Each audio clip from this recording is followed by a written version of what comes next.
I'm Larry Weeks, and this is Bounce. People know that you're supposed to learn from failure. Everyone knows that, you learn more from your failures than your successes, and knows that that's what they should do. But the difference between knowing that you should do that and actually being able to do that in a really productive way there's a little bit of a gap. Just because I failed doesn't mean I am a failure. That this experience can happen and doesn't have to impact, my worthiness as a human being in a realistic, non-theoretical sense. Not all failures are created equally. I think it requires a couple of things. One is expecting failure is a part of that. Saying failure is an option, so we're going to be looking for it, allows for that early detection. Even, going one step beyond that and thinking about what are the most likely ways this could fail? Or what's the most catastrophic thing we can imagine? Hello, everyone. Welcome to another episode of the Bounce Podcast. This is part 2 of a 2-part series on the subject of failure, making mistakes. The first, and I encourage you to listen to it if you haven't heard it yet, the first was with Ryan Babineaux, who wrote the book Fail Fast, Fail Often.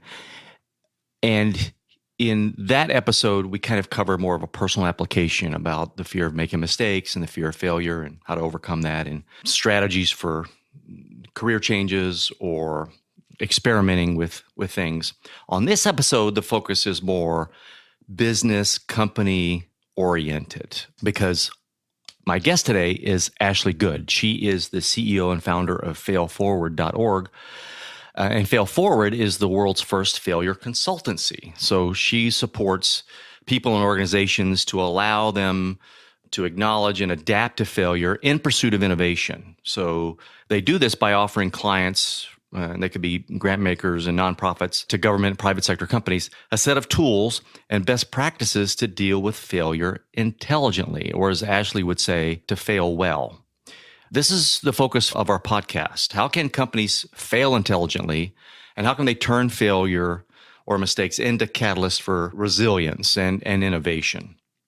Her company's work has been recognized by the Harvard Business Review, McKinsey's Innovating Innovation Award, and received coverage from a wide range of media and news outlets, including the Wall Street Journal, the New York Times, Harvard Business Review, and Fast Company. On the podcast, there's a lot of things to talk about. It was a lot of fun, and I think you're really going to enjoy this episode. I learned some interesting things about the failure report, and you want to hear that. So without further ado, let's talk to Ashley. Ashley, welcome to the show. Thanks for having me. So if there's a major screw-up that embarrasses either one of us, I'll just edit it out. Or we'll use it as a test case for talking about how to fail well. That's my favorite part about this topic and facilitating on this topic. It's when something goes wrong. Just how fascinating. I like that. That's got to be my motto. How fascinating. Fascinating. Okay. Stolen from Benjamin Zander, if you know his work.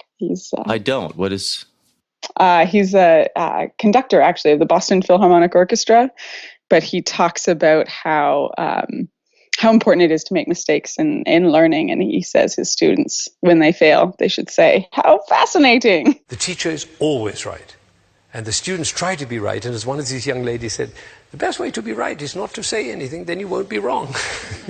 Now, I believe the exact opposite, which is you cannot learn anything unless you make a mistake. So I tell my students, when you make a mistake, celebrate. And the way to celebrate is like this. How fascinating!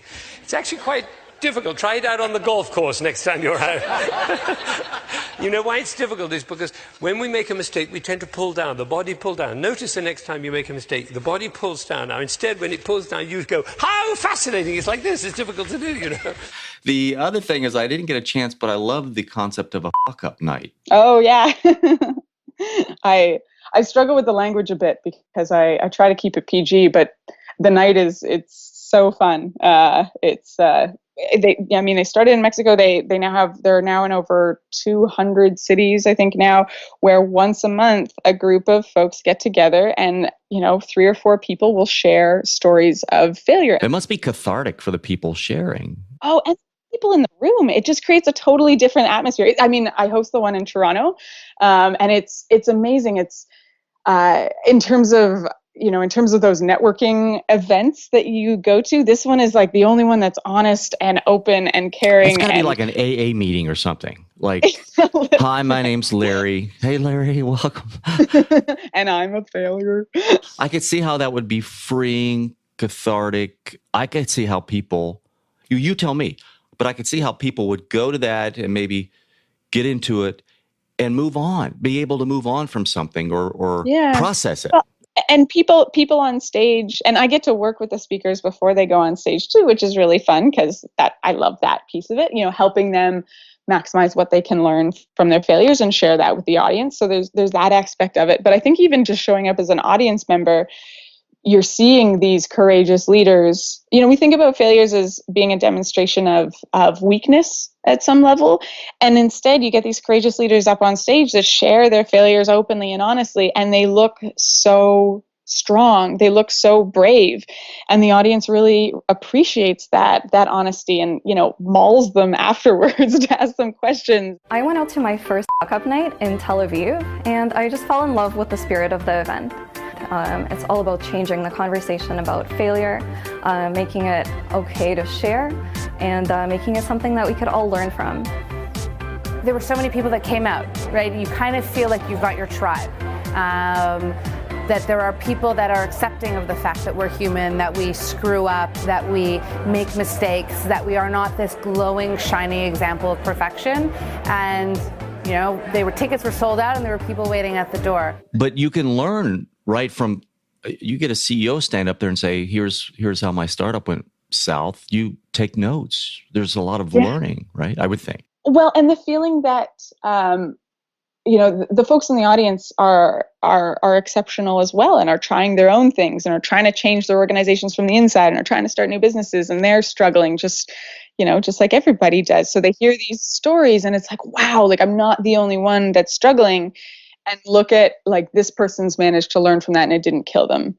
And they feel empowered to be more open and honest about their struggles or even, and I see this a lot, especially for entrepreneurs, to be an entrepreneur, you have to believe in what you're doing to put in that kind of energy to start something. So when it starts to go south, it's often hard to acknowledge the pieces that might not be working. And I think these experiences help people just take a step back and look more critically like, oh, it's okay if that's not working. I can look at that. I can try to change that. Maybe this business isn't where I need to go, but I can at least look at that and try to grow wiser from it. So tell us about your company. Is it called Fail Forward? It is, yeah. As far as I know, it's the only company with fail right in the title. But there's a lot of companies that have fail elsewhere. It's just not in the title. Well, and that was important to me too, because it was really about getting to the point. My mom was quick to point out that it made me a full-time failure, which I took on as my alternative job title. You've also taken all the risk out of it, right? Ideally, I mean, I still fail all the time, but I have the luxury of being able to use myself as a case study, as opposed to I think what other people suffer through their failures. There you go. Everything's a case study. So I heard a quote: "Everything's copy." In other words, they were a journalist, and when things go bad or if things are embarrassing, they just say it's all copy. We could use it in some way. So you have the world's first, correct me if I'm wrong, failure consultancy. Is that right? So you support organizations to allow them or to use failure in the pursuit of innovation. Do I have that right? Absolutely. Innovation and learning. I mean, there's two sides of it. Yes, we want to create space to take risks and mess up, and help our organizations make their way into the future and adapt as they go. But also there's the piece of that that's really important, is when the inevitable failures happen along the way, we're able to maximize what we can learn from those experiences to go forward more wisely. So how do you do this? So tell us how your company, the consultancy, works. Sure. So I could talk about this for days. There's so many different aspects of my work that really come into it. But at the core of it, I think about the shift towards failing well or failing intelligently on 3 levels. We need to have a different kind of conversation about failure. How do we talk about failure productively? So there's a language component, a dialogue component. There's a skills component. How do we build the skills necessary to fail well? It's a skill that we can practice, but it's one we're often not taught. We're just taught to avoid failure at all costs. So a big part of my business is building those skills up. And then the third piece is really how do we change our organizations to develop the tools and the practices and the norms that make failing well just the norm, the cultural norm within the organization. And you can do that in a number of ways, often through great HR practices, but also you could simply have a practice of talking about failure during your weekly meetings that you're already having. So are you, a company brings you in, are you workshopping, advising, creating training processes, or all of the above? All of the above and more. I mean, a lot of my time is dedicated towards talks and skill building workshops. I also spend a great deal of time with organizations who are going through tougher times or have gone through complicated events that they want to maximize learning from. And I'll do a lot of facilitation and group dialogue facilitation. And then there's the coaching aspect, supporting leaders to be great at this and create these organizational cultures. And then on the more traditional consulting side, looking at organizational practices that are ripe to be adapted to help create those norms where the organization can fail well. Is there a specific type of company that usually brings you in or that you deal with? Like, is it nonprofit, profit, public sector, private? Honestly, I have worked with governments around the world and private sector companies around the world and nonprofits and foundations and academia and the whole bit. Failure is not specific to one sector. It's probably not surprising, but I do find that in particular, the organizations I love working with are those that are tackling those complex problems and really have to perhaps have had a great deal of success in the past or have had a certain amount of stability and are realizing that they need to create more room for innovation based on the pace of change of our world. And that's really where I see my niche. It's helping them do that. So would that mean, I would think that would mean, but you tell me. So if I need to make a big change in my company or really start innovating where things are going to break, would this be then preparation? How do we make sure we set expectations that we are going to change? It will be difficult, but let's prepare and set expectations and set the rules and Yeah. I mean, I'm brought in after failure as well, but the work that I really love is in the preparation. So to make sure that when those inevitable failures happen, that everyone's set up to deal with it really well. So yeah, I do look at it as a preparation move in terms of how do you set yourselves up to take risk in an intelligent way? How do you have those difficult conversations where people have different perspectives on what's worth the risk and what's not? And how do you build those skills up so that when those inevitable challenges that come about through change and trying something new happen, how do you make sure you've got the skills to deal with that situation really well and have practiced them?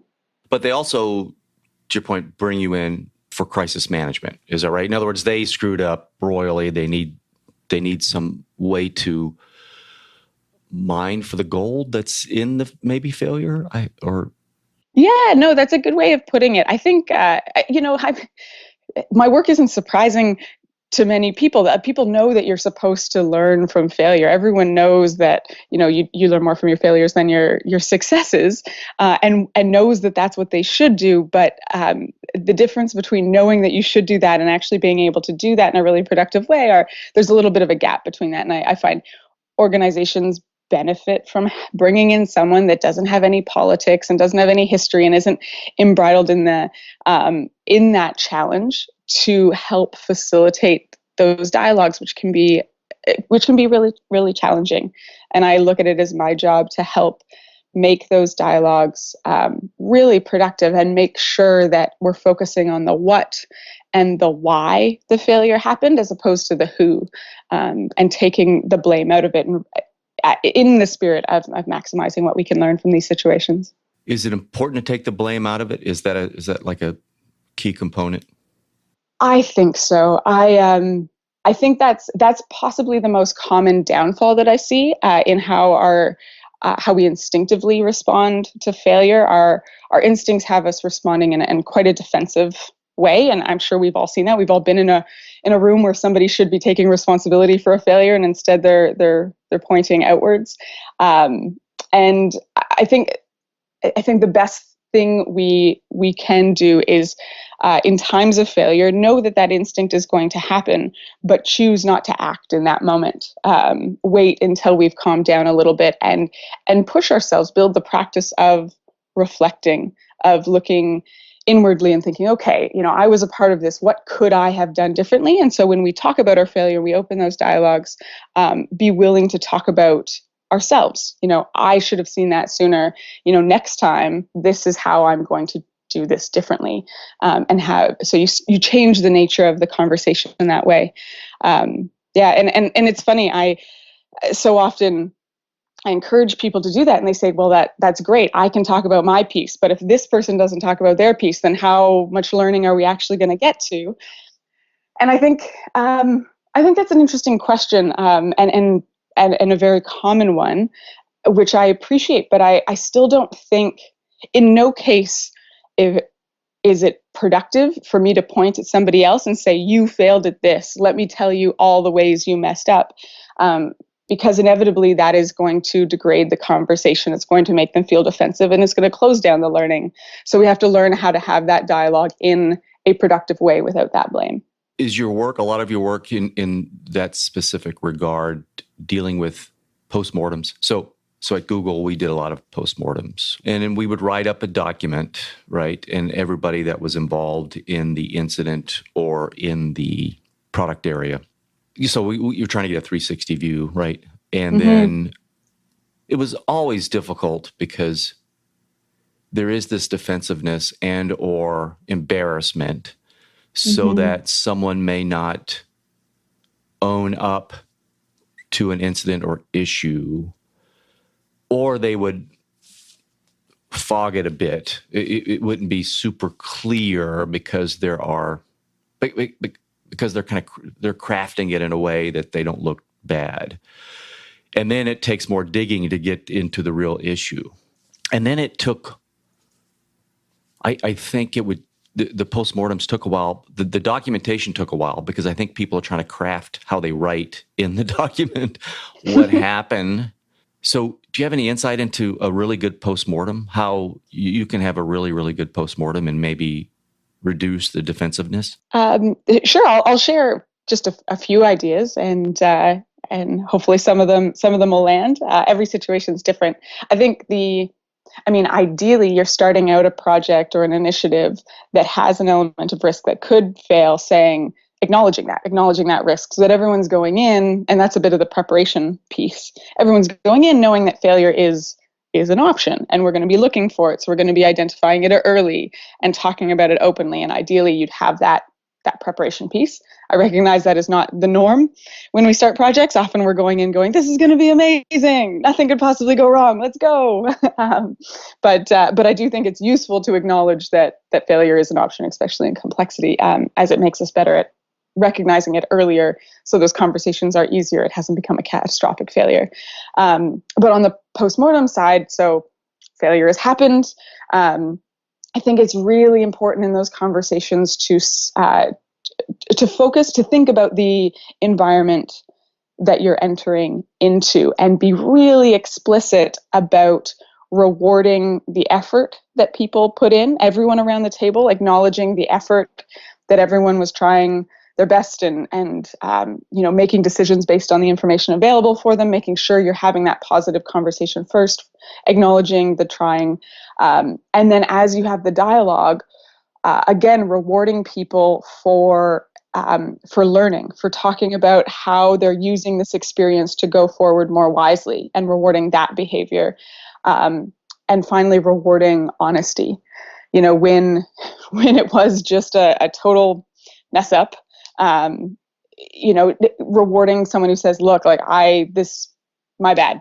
How do you reward that? So when I talk about rewards, I'm not talking about, financial incentives. I'm talking about kind of a social response when somebody is open and honest, to acknowledge that and thank them for it. Thank them for the honesty. Say, honestly, how valuable that information is for going forward, and taking the space as the person facilitating that conversation or leading that conversation to say, our goal here is learning. It's not trying to figure out who we're going to fire or punish in some way.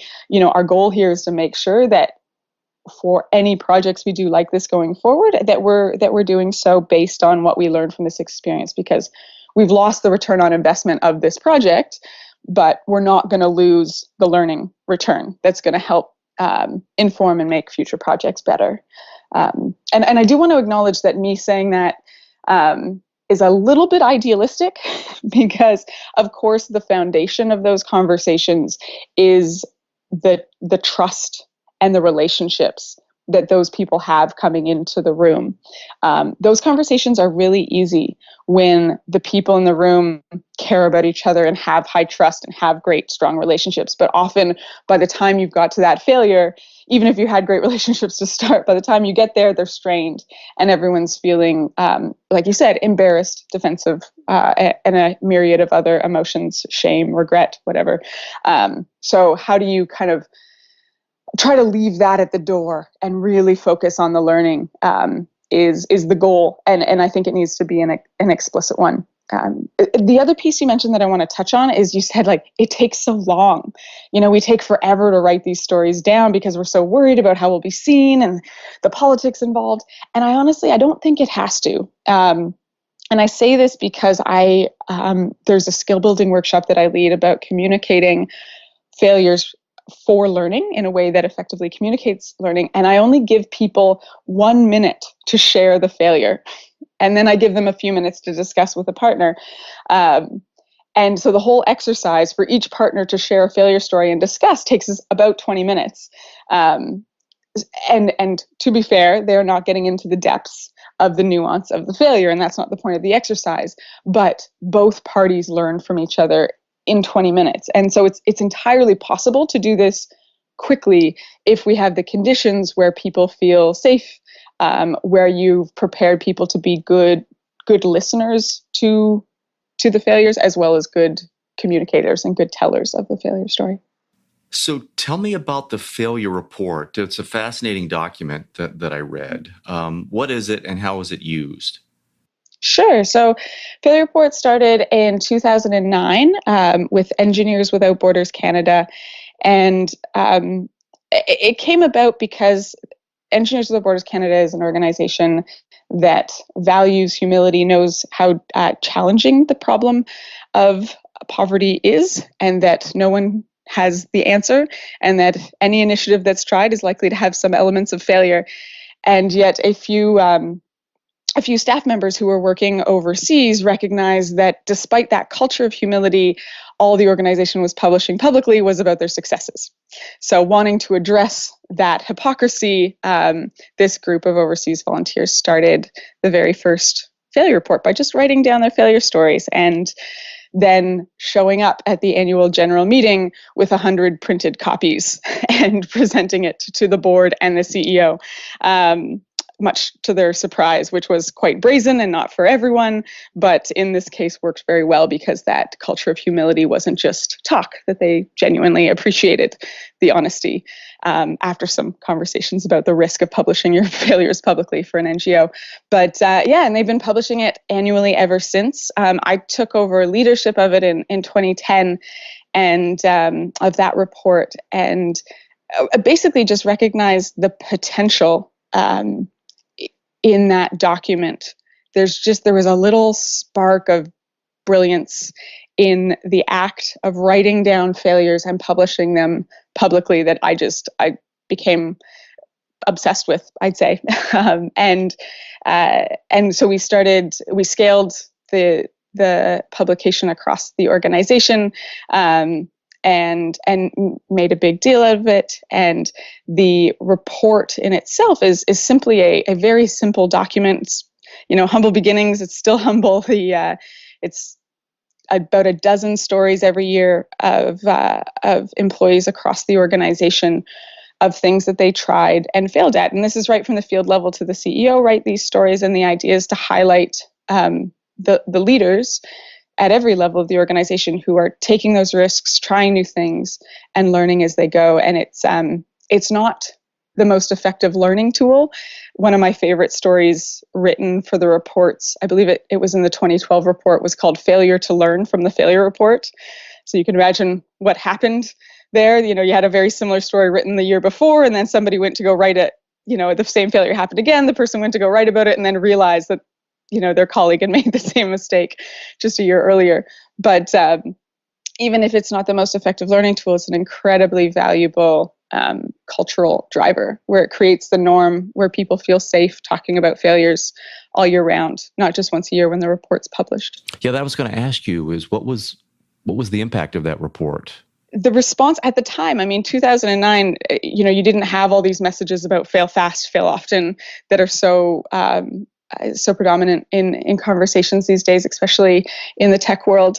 So it was quite provocative. There were mixed responses. I know not everybody loved the report, but for the organization, role modeling and valuing that humility and learning and smart risk taking that they want in the organization was valuable enough to take that risk of, say, losing funders.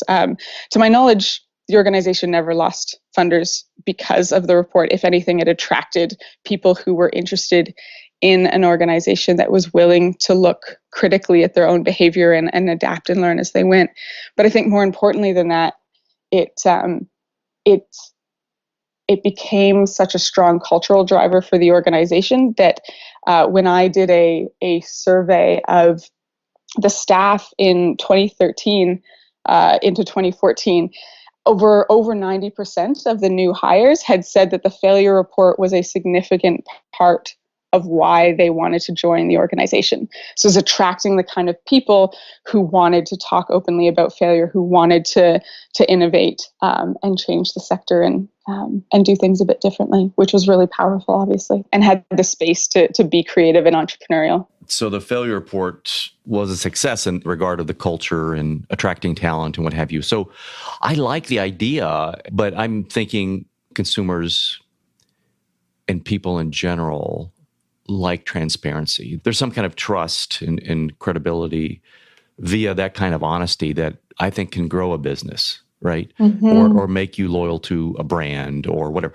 But I like the idea of, I'm just thinking to myself, of having one internally where every year you look at your failures and try to learn from them. Right. I like that. I like the idea of a failure report internally with the staff and say, hey, what did we do wrong this year and why? Because I don't think companies reflect. They're just moving at 100 miles an hour. And to your point, there's probably a lot they could learn and or pick back up where maybe they stopped something that taught them a great deal on how to maybe do something better. Again, going back to this, mining for gold or diamonds, what's valuable in all of these experiences that we can take forward into the next year? I think there's something there that we often don't think about. I get to see it a lot in my work where I go into an organization and I hear these stories about past failures, and the stories we tell ourselves about ourselves are really important, and that's often a big driver of the kinds of organizational cultures that we build. And so often folks are scared of failure because the stories that get told about past failures tend to be really negative. They tend to, focus on the person and the big mistakes that they made and how they got fired and, never be like this person, like how dumb was this that they didn't see this coming. Never again will that happen. They tend to be these very, they promote risk aversion in many cases because you can feel the shame that was laden upon that past person who failed. And that's the norm. So I think for internally published failure reports, which I agree are incredibly valuable, what you're doing with those is starting to bombard the number, trying to increase the number of stories that are that talk about past failures, but start to be really deliberate about how we tell those stories. So we're not just going to let them promote risk aversion, because obviously that's not where most of our organizations need to go to. Tim Ferriss, he was writing about, I think, New Year's resolutions, and he had kind of an alternative take, which I thought was interesting, where he looked back at everything he did in the year and said, what did I do? What did I do that I really enjoyed, or what really worked in some way? A trip, a vacation, a whatever it is, a project, whatever. And then he looked forward and says, okay, what really lit me up that I want to do more of in the new year? And what did I do that, I really didn't get that much out of it, and I want to eliminate? It's just another take on this kind of New Year resolution, where I think a lot of what we do that doesn't have a lot of thought behind it, right? And maybe that applies to companies. Does that make sense? Absolutely. And I think that works at different levels too. Just as we look back on a year and just about everything we do, there's elements of things that we should do more of that worked really well and lit us up. And there are things that didn't go so well. I think that works at a project or an organization level as well, a team level, where everything we do has elements of success and failure. And we have this tendency to label things as one or the other. Oh, that was a failure, and try to move on from it, or hopefully not repeat the same mistake. Or that was a wild success. Man, I'm so brilliant. And there's this funny attribution where we tend to attribute successes to our own brilliance and failures to external factors, when of course both were caused by both. Like both our successes and failures are of course caused by both our own brilliance or lack thereof, as well as external factors. And I think acknowledging that empowers us to say, yes, that success was great. Like I made the right decision there, and I have the autonomy and ability to say, yeah, I can do more of that. But on the failure side, not making sure we don't attribute it to external factors means that we can take responsibility for that as well and say, oh, I have the autonomy to not do that, to make different choices, and acknowledge that, it wasn't just bad luck or the market or, this other person that caused that failure, that I can actually do something differently about that. And I think that works on a personal level, team level, organization, and over different timescales as well. I like the terms you use, fail intelligently, and maybe it's synonym of failing well. Are those the same? Failing intelligent, failing well? Yeah, I use the terms as catch-alls. Got it. So tell me, what is failing well? Define that for me. So I think failing well means, first of all, taking the risk in the first place, trying something new, being willing to put yourself out there. So often we think about failures as things that we do that have messed up, and we forget all the opportunity failures of things we should have done but didn't because we were scared or risk averse or whatever. So I think failing well requires that willingness to test, to push, to try new things. And then, and in the inevitable failures that happen, failing well means reacting as calmly as possible, decoupling ego from activity, so separating our sense of self from the experience. Just because I failed doesn't mean I am a failure. That this experience can happen. It doesn't have to impact, my worthiness as a human being. And then using that separation, that objectiveness, to be able to look at our failures and figure out what we can learn from it. What is that little pot of gold that we can search out in an otherwise unfortunate situation, and maximizing what we can learn from that. And I think a lot of organizations do that. There are a lot of groups that do postmortems. Unfortunately, I see those reports sitting on shelves and not changing much. So how do you use that learning and apply it to grow stronger, wiser, smarter going forward. The team that sits around and does that postmortem can learn a lot and they've got that in their heads, but what actually changes? How do you make sure you really don't repeat that mistake? How do you make sure your organization genuinely gets smarter from that experience? And I think that requires another deeper conversation that often doesn't happen. And then I think there's the piece of not letting past failures kind of influence your willingness to try again. Often you'll get, great well-meaning leaders say, yeah, take risks, let's do it. And then the first failure, they're like, oh, that was too much, I'm not ready for that.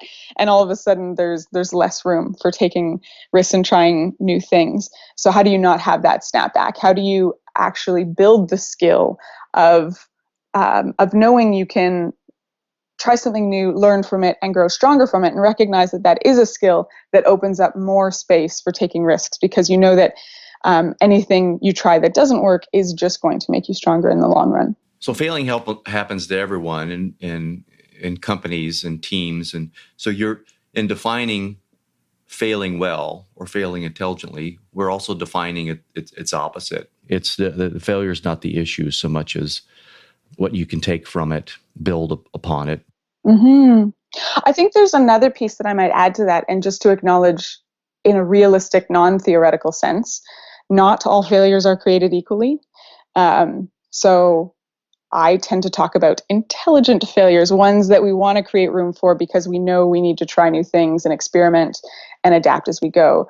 But I want to acknowledge that there are high consequence failures that, of course, we should be avoiding at all costs. And there are failures that just are, to use the language of Harvard professor Amy Edmondson, just blameworthy, that just are incompetence or, intentionally deviating from a linear process, which we just don't want to see. So how do we I think part of failing well is differentiating between the different kinds of failures and having those conversations so that we can deal with different kinds of failures differently, because how we learn from a failure of incompetence or deviance or moral lapse looks very different from how we learn from a failure of experimentation. And I think that's where the language of failure becomes very important. We don't all have to have the same perspective. You might see it as a blameworthy failure. I might see it as a praiseworthy failure. But how do we have that dialogue to maximize what we can learn from the situation? Well, so how do you do that? Are you using different terms for failure? So you make a good point. You're using the same word, but they're different types. Was the distinction pretty much a blameworthy or praiseworthy? Is that the distinction? I've never seen a case where it was black and white, 100%. Everyone agrees that was blameworthy. No questions asked. Inevitably, the situations I'm brought into, there's a quite a wide range of perspectives on what happened and why, and if it was blameworthy versus praiseworthy. I don't think that's a black and white distinction at all. And even in the cases where you think, and I'm thinking of, say, Volkswagen as a recent failure case, which I think was painted in the media as a moral lapse. You had all these people kind of lying about the emissions of I think it was their diesel engines. I can't remember the specifics, but how did that? And I wasn't involved, and they didn't call me in. But I remember hearing about that, thinking like, wow, you had a lot of people who knew that those numbers weren't right. What were the organizational norms that made it okay to perpetuate that dishonesty? How did that story get started? Because my guess is it wasn't just, 5 horrible people that just wanted to lie to the world. My guess is, like any failure worth talking about, that there's a lot going on there, and there was a lot of incentives that people didn't realize were incenting the wrong behavior. So how do you talk about that openly and honestly so that you can start to change those incentives so that you grow a stronger organizational culture out of that? I think a similar case could be made for the Wells Fargo scandal, where when it happened, there was blame put on a few bad employees, when more obviously it was something in the culture that promoted a behavior of dishonesty in order to reach a performance goal.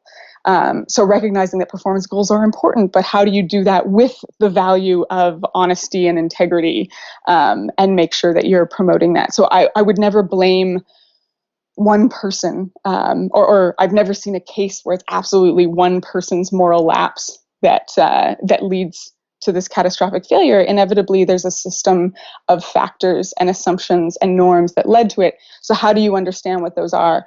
So and talk about them, so that you can start to address the root causes of why these failures happen. Well, so let's talk about that. So, and now we're talking about probably an area of maybe crisis management, maybe PR, but how would a CEO handle such discoveries or mistakes, or a board for that example? So Netflix, back in the day, they had a pricing debacle. You just mentioned Wells Fargo and the fraudulent accounts. How does a company survive that or address that? So, I mean, and what your question speaks to is really important, that leadership is key in these instances. And it is, in times of failure, especially these big, devastating, reputationally impactful failures that end up all over the media. It is very hard to be our best selves in those moments. And this is where true leadership, I think, shines, because chances are that those leaders have an army of lawyers around them that are telling them, don't take responsibility for a thing, deny, like don't say anything, just, you can't take responsibility for this. It's too risky. The other side of that spectrum you brought up is the mea culpa, just, it was all my fault, I'm so sorry, like, I'm such a horrible person. That's not really that productive either. So I think what the intelligent response is as hard as this is, trying to stay calm, keep a level head. If you notice yourself in a stress response where, your head's spinning, your stomach's clenching, your palms are sweating, you have zero ability to think rationally in those moments. So making decisions in that moment is you're going to end up with a foolish decision. So if you can, in those moments, trying to get a sense of calm so that you get control over your rational brain again and can start to think, what actually happened here. And I think once we have that, so basically you're just in those moments, you're just trying to create space for yourself to think rationally. And there's no way right after a failure that you could possibly know all the intricacies and nuances of what happened and why. So what you're trying to do is buy yourself time to do that investigation so that you really understand the root causes of what happened. But you're not going to know that right away. So right away, the best response is, wow, like obviously this had impact. Something went wrong here. I apologize for, the harm it did to whoever it did. And just so you know, we are like starting this moment, we are absolutely investigating exactly what happened, and we'll get back to you with a story with what happened when we figure out what that is. And so making sure we don't blame others right away, which is going to be our response, but really take, even if it's not your fault, it's your responsibility to figure out what happened. And really taking that approach as a leader, I think, is probably the smartest way you can go forward. How does a company, let's say they're in the middle of something failing, are there methods, tactics? Is there something within a company that can stop mid-course and say, can you learn in the middle of crap, right? It's harder, definitely. You have a signal to noise problem when you're in the middle of it, where all of these things are going on and you're getting all this noise from all these different places, of what might be working, what might not be working. But without the hindsight to look back and see how it all worked out, it's hard to figure out which of those is signal and which of those is noise. I do, to your question, to actually be able to do it, I think it requires a couple of things. One is, it's something that I already touched on briefly, but expecting failure is a part of that. Saying failure is an option, so we're going to be looking for it, allows for that early detection. Even, going one step beyond that and thinking about what are the most likely ways this could fail, or what's the most catastrophic thing we can imagine. So now we're talking about preventing failure. Is that right? Okay.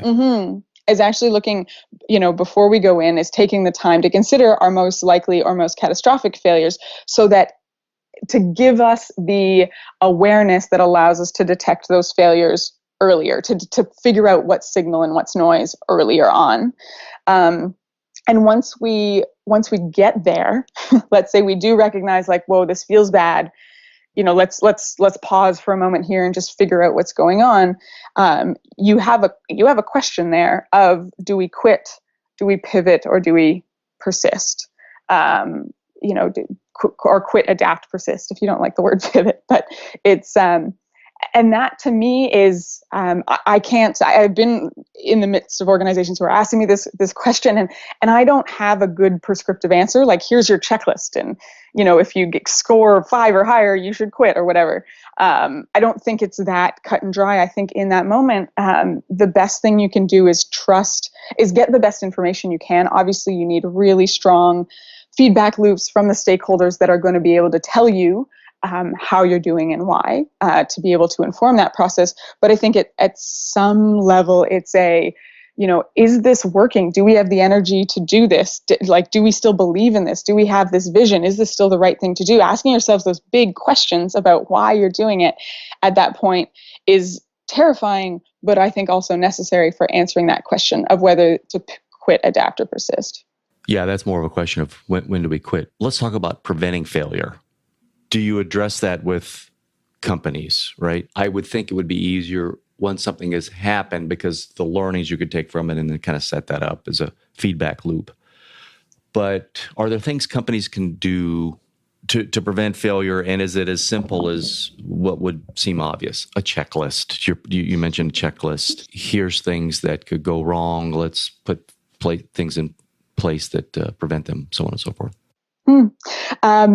So to go to the checklist, when I think of checklists, I think of the aviation industry and the medical profession, where but they worked. But they did work.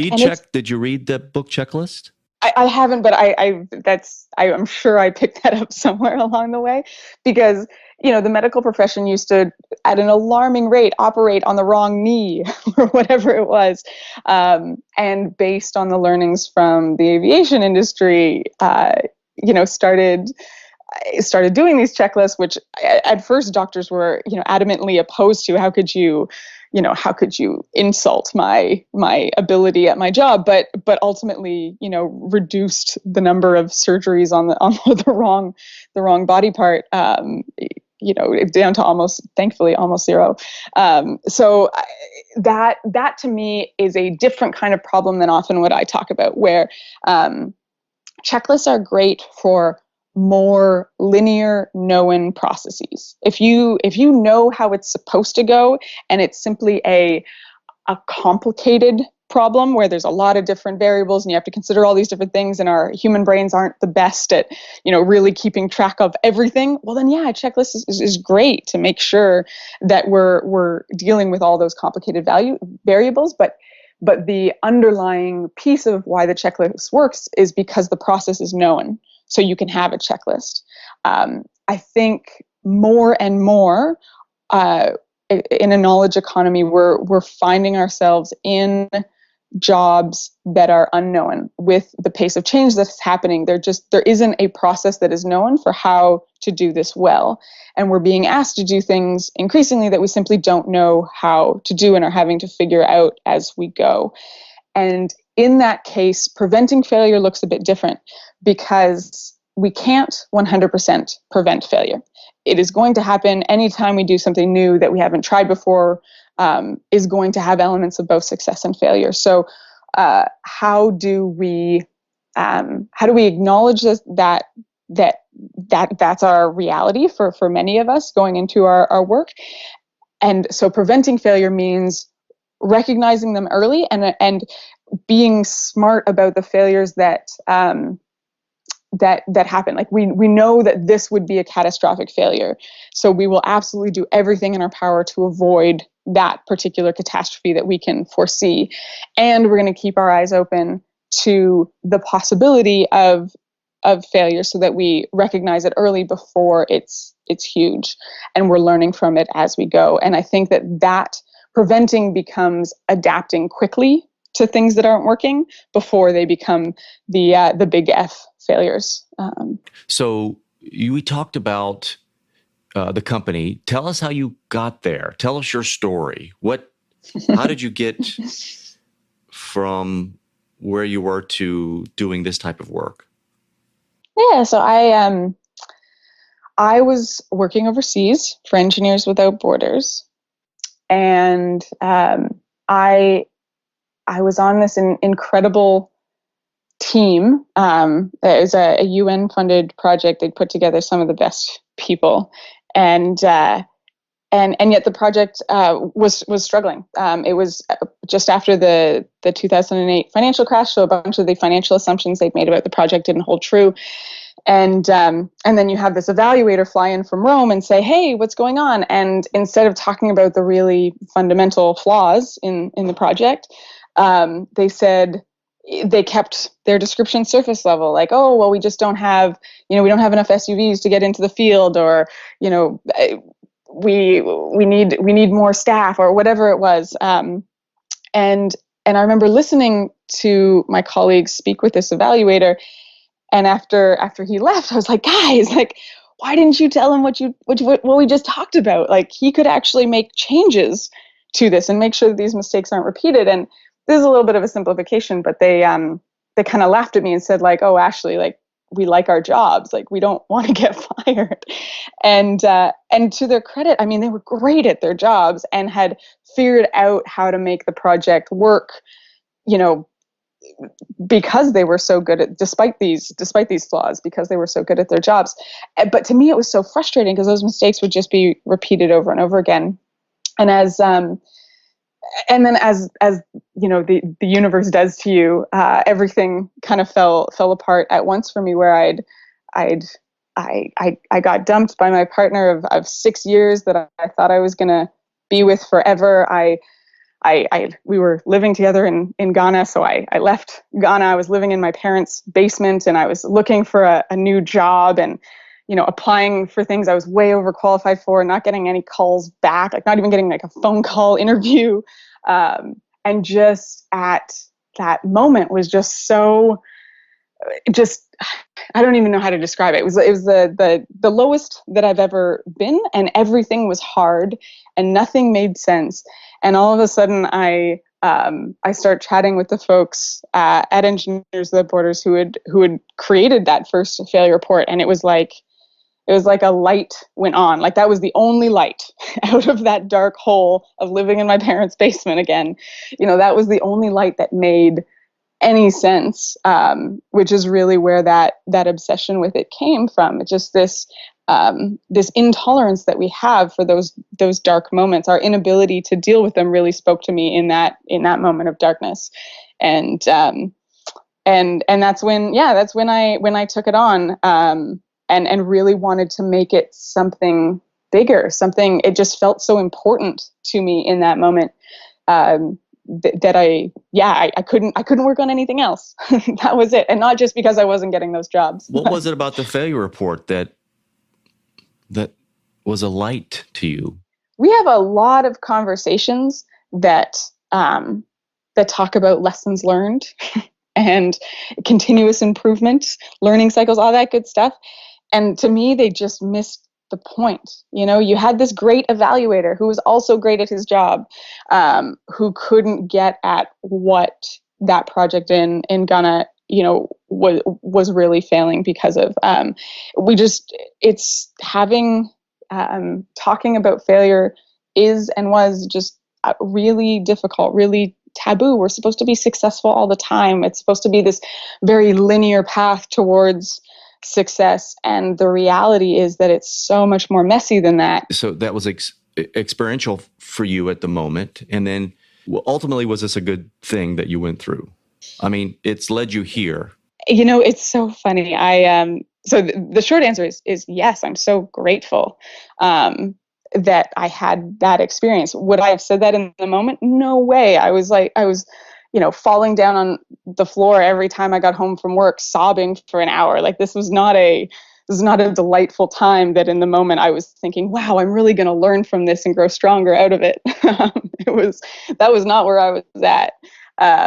It was, but looking back on it, and this is kind of the amazing part, and an amazing gift that I get from my work, is I get to talk to people that have been through all sorts of experiences like that and totally different from that. But the experience of going through hardship, hitting what people call their rock bottom, having everything fall apart and just not seeing any way out of that, but persevering and somehow still getting up to do something and find something that's worthwhile, and eventually, often slowly and painfully, coming out of that.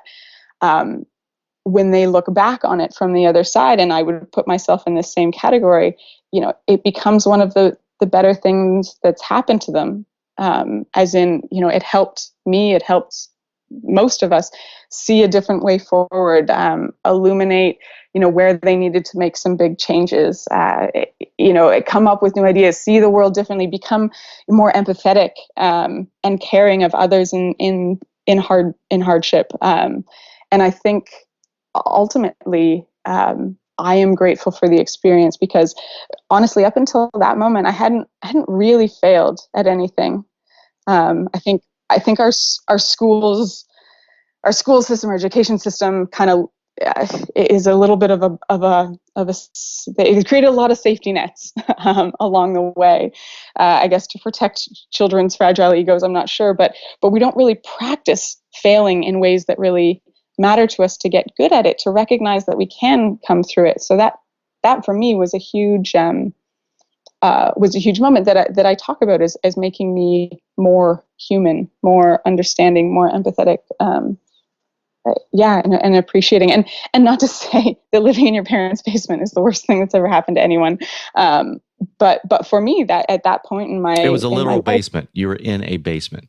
Yeah, I was in a dark hole. A lot of people say I was living in a basement, but you were actually, it's relative to where you were from. Plus, it's your parents. So yeah, there is a humility. There's a humbling. These humility, which is a virtue, it's hard to just learn it from reading a book. Humility is something you learn or experience from, unfortunately, exposure like that. There are CEOs that I've known that thought they knew everything, and the smart guys said, I don't know everything. Yeah. Well, we have this vision of traditional leadership that's very like, follow me, I have the answer, dun, dun, dun, and that's what we're looking for, and what we hope, what many of, I'm sure those CEOs you were talking about, they've been rewarded for that behavior and got to the top because they behaved that way. And I think, again, if we have really linear problems that have certain processes and outcomes, and we know how to do them, then like that kind of works. You can say, yes, I have the answer, follow me, and be right in saying that. But as I said before, I think that's that style of leadership's time may be at an end for a lot of folks, simply because of the complexity of the problems that we're bumping up against and need to solve now. Just don't have answers. You can't. It's dishonest to say I have the answer, follow me, and much more true, and feels more true to the people who are potential followers, to say, you know what, like, this is a really hard problem. I care about solving it. I think you care about solving it. Let's figure it out together. Come with me. Is becoming a much more realistic and powerful way of building movements, of building change. You had a site, or have a site, I Admit Failure? Oh, admittingfailure.org. Admittingfailure.org. You found my failures. I like that. Tell us about that. So after I got involved in the failure report, and started to see how influential it could be on other organizations, I had this brilliant idea to start a website called admittingfailure.org. It's still live if you want to go visit it. It was going to be a failure report for the world. I designed it as a database, meant to house thousands upon thousands of stories of failure and learning. Never again would a mistake be repeated because this website existed. Oh, look, I like the idea. Yeah, I know. Well, yeah, it's a fun idea. I'm glad I did it. And we launched it. Well, what is it? It's 6 years later now, 7 years later, and there are 33 stories on the site. So not quite, the new era of collaborative learning that I had imagined and pitched for funding. And actually 6 months in, all the funding was cut. So I was left with the irony that the failure website had failed. What's really interesting though, I talked about how everything has elements of success and failure. Clearly the website failed to do what I thought it would. It is not the database of failure I was hoping for. I still think it's a good idea. Honestly, I think there's better things out there now that people smarter than me have started. So, I'm thinking of the group, and it's not on Facebook, that's for sure. Facebook is, here's my best self. Here's how I succeed in life and drink wine on the Riviera. It's everybody's real life, isn't it? No. There are places to have those conversations, and there are places to not have those conversations. One of my favorite failed experiments that I did was I get asked to do a lot of keynotes. I decided to do a keynote about how I messed up a speaking gig once. So I'm on stage talking about how bad a talk I gave. Kind of meta. Which I thought was it was a little meta, right? But I was like, I really want to role model what I'm talking about. I really want to role model vulnerability. And it just totally flopped. And I watched the video afterwards, and I was watching myself talk about how I'm giving a talk, which wasn't like a bad talk, but I'm talking about how bad I am at public speaking while I'm public speaking. And I degraded my own credibility. Because you were good. It was a decent talk. It was a decent talk, but I'm just talking about this time that I wasn't that good. So it just wasn't the right time to have that discussion, if that makes sense. That would be hard to talk about how bad your speaker are if you have a pretty good speech about it. Yeah, it just didn't work. I can't explain. I get that. Yeah.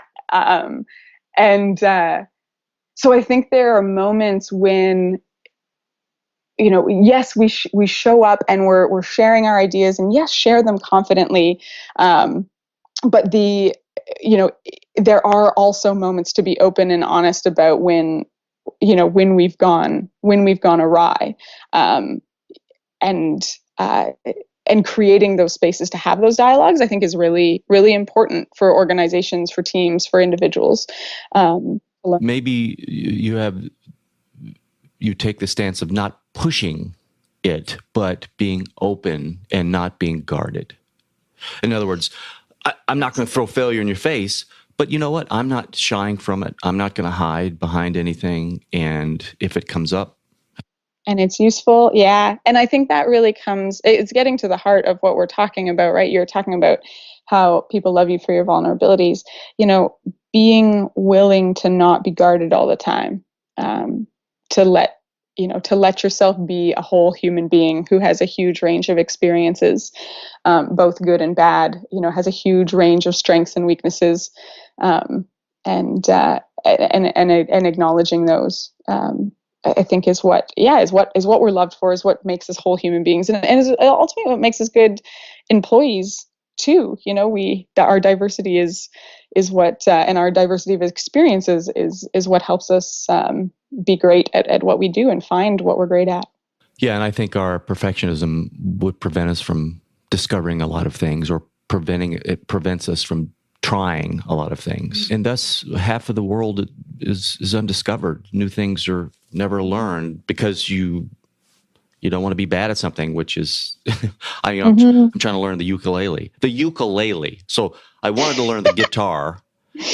And I'm like, that's too big of a task. Let me get something small. This will not be hard. Ashley, It's very difficult. I imagine. There are the D chord, the G chord, my fingers, it's crazy hard for me. People out there playing guitar are laughing right now. They're just laughing at me. But I'm like, are you kidding me? This is a ukulele. How can this be? But anyway, but I'm Humbling, right? occasionally when I hit a good note, experiences of it's all humility. worth it. It's all worth it. But you have to start bad before you can be good. So I go back to, it's called Fuck Up Nights, Fuck Up Nights. Fuck Up Yeah. Nights. And Yes, or FUN as the acronym. we'll bleep this out in the editing, but I like saying it right now. But is it fuckupnights.org? I should really know this. Hold on. There is a website. We're talking to millions of people here, Ashley. fuckupnights.com. And they can go in there and say, hey, I'd like to start this on my city or something, or? Absolutely. I think that's on the home page, in fact, is the do you want to bring Fuck Up Nights to your home city? And you click that button and you get to talk to their great folks that will set you up. How do people find you, Ashley? How do people find me? They can go to failforward.org and all my contact information is there as well. So I'm a company of it could be any type, and we're going through some change. They bring you in, or they've maybe had a hard time of something, or go of something, and you do consulting, workshopping. You give us the plug here. Everything? Yeah. Okay. And they talks, workshops, consulting, coaching, and it's really for those organizations that are that want to create the space to have open conversations about what potentially hasn't worked in the past, but perhaps more importantly for most of the organizations out there, create the space to feel like they can be innovative and really embody that spirit across the organization. Do you coach? Let's say I'm a CEO and I call and say, hey, I'm going through some turbulence at this company. Can that person have you on call or something, or do you do that kind of stuff? Absolutely. I should specify that I'm trained as a geophysics major. I did not study psychology. Often I wish that I did in this job. So my support to folks going through strategic and tactical. Yeah, and it's can you look at this in different ways? What are those different perspectives? Who do you need to talk to? What are the common kind of pitfalls that we fall into? That's really how I support those folks. This has been great. Ashley, thank you so much. Are there any books or any resources along this line of our conversation that you would recommend? I've got a handful. Ones that I've loved are Mistakes Were Made But Not By Me by Carol Tavris and Elliot Aronson. Wrote that one. It's brilliant, easy read, great one. And what are other ones? Oh, I've really enjoyed Rise by Sarah Lewis. So it's it doesn't look at so much at organizations and businesses, but rather looks at the arts and sports and how we interact with failure and what that means in pursuit of mastery. It's just beautifully written. Again, brilliant writer. And for something a little shorter, I often get folks to read an oldie but a goodie by Chris Ardress called Teaching Smart People How to Learn. I think it first appeared in HBR in like 1990s. But it talks about how smart people are the worst at failing well because we're so used to succeeding. So it's a good read as well. So those are my top three. Ashley, thank you so much for coming on. This has been fantastic. Loved it too. Well, that is all the time we have today. Please